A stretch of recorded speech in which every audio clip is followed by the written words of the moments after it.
Good evening, I'm Wendy Mesley, and this is The National. The growing fears at ground zero of Canada's biggest beef recall, as even more products are pulled back.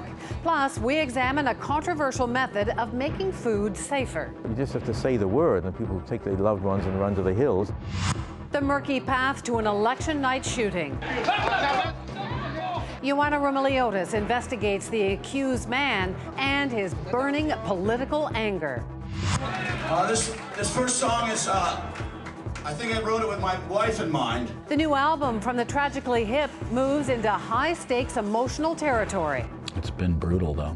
Tonight, Gord Downie speaks for the first time about the personal crisis reflected in the song.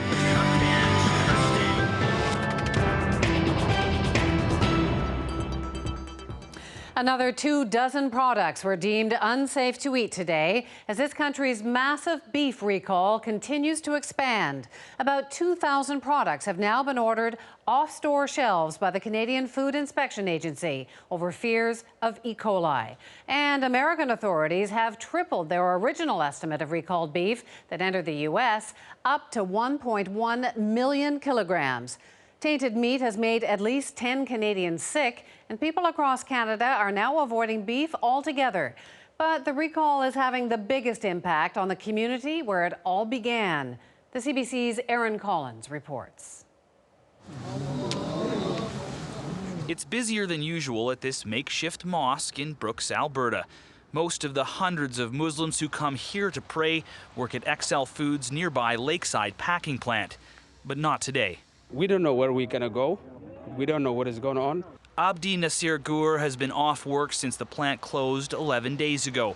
And the longer the plant remains shut down, the more he and the other employees worry. So many people, they have families here. They have children, they have businesses. Some people has a mortgage. They don't know how to pay it. With nearly 2,000 products recalled, the closure of this plant is being felt across Canada. But people here say that if the closure continues much longer, it could alter the very fabric of the city of Brooks. More than half of the 2,200 employees at the plant are new Canadians or temporary foreign workers, recruited by XL to work jobs that are traditionally difficult to fill. And as the shutdown drags on and stress levels rise, this local immigration center is taking more calls. Lakeside has been announcing day by day that tomorrow there is no work, and so you only know what's going to happen tomorrow, and that's a difficult place to be. The head of this local language center says that uncertainty already has many XL employees looking for other work. Some people are saying, oh, I think it's time to look at my resume. Some people never even had a resume before. Now it's time to look at it. But the plant could be gearing up to reopen.